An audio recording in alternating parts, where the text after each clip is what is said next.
Good morning, everybody. Welcome back to Sandy Bottom Homestead. And there's a trend going on right now where people are just saying good morning in the comments, and I actually really enjoy that. So thank you and good morning to you. But this is something that I've been trying to figure out, and I'm just super interested in this. I don't really want to waste a lot of time because this, for me, this is what gardening is all about. And I want to figure it out this year, and I think we can do it together. Oh boy, treatment time coming. It's too early for the stink bugs. Whew, it's nasty. So yeah, you can see our garden's planted and all this stuff. And what I really want to talk about here is, finding ways to enjoy the garden throughout the year. So it's a term that we use for the bees a lot, which, by the way, the honey flow is starting, so we might get some honey soon.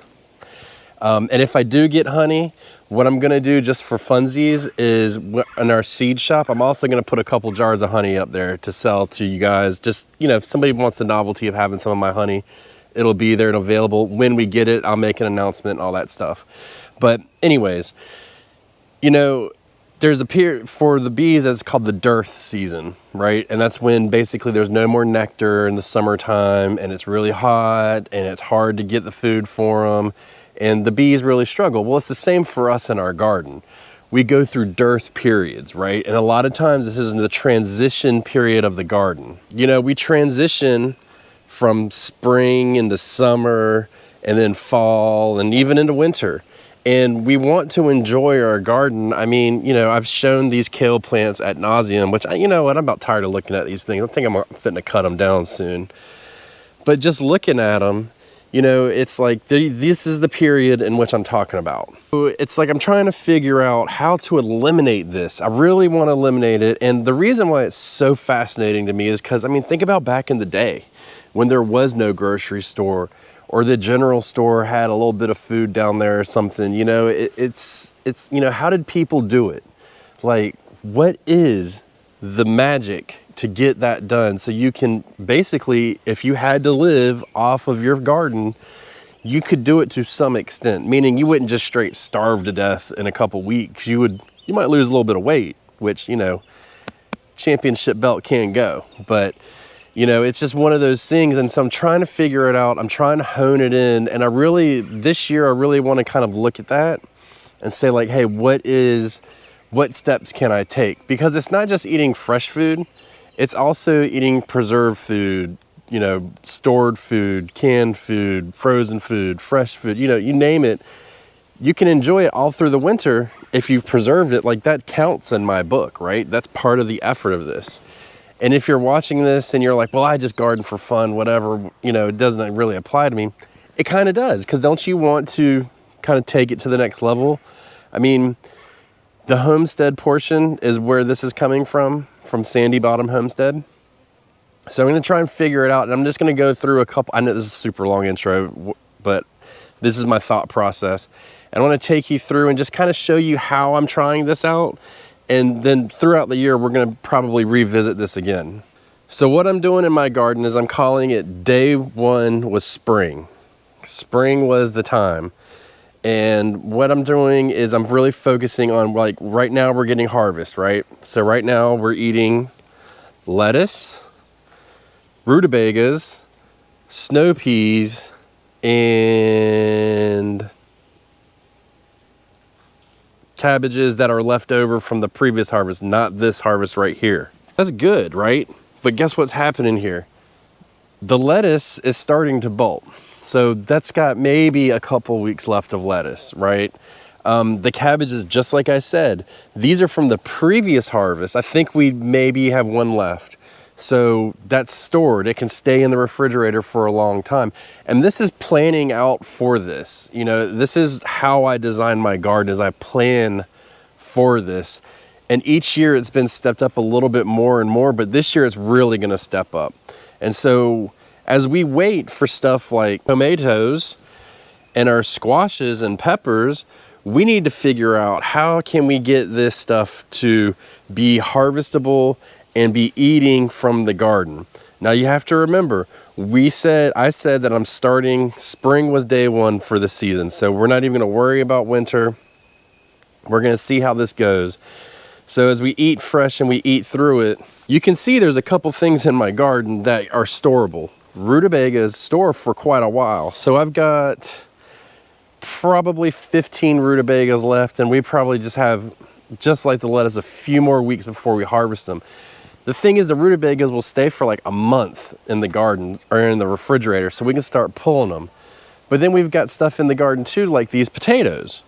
Well, the potatoes are really, really important because they will store as well. The problem is they stay in the ground a while and they come out at a really odd time for my garden. So we'll get these out. They'll probably be late May. I don't know, it's looking like middle May now to June. Pull them, cure them, and then we'll have those to enjoy for a while. And at the same time, we're gonna be waiting here for our squash to grow.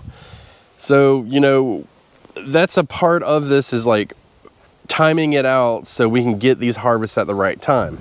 You know, as far as the onions go, they store for a while. Now these are Vidalia sweet onions, so they don't store as long as like the little pungent ones you get from the store. I don't know what they're called, but, and you can feel free to leave in the comments what the correct term is.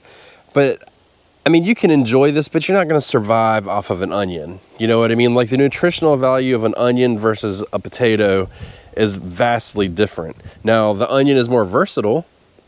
You know, the rutabaga is got more nutritional value. Even the lettuce, in my opinion, does. This is a really tough time going from spring into summer because there's not a lot of this that's really cannibal, in my opinion. I mean, I can make sauerkraut. I might be able to can the rutabagas. I don't know. That might get a little funky. So, you know, thinking about those aspects of it, we've tried to freeze the snow peas, and it wasn't acceptable. It didn't work for me.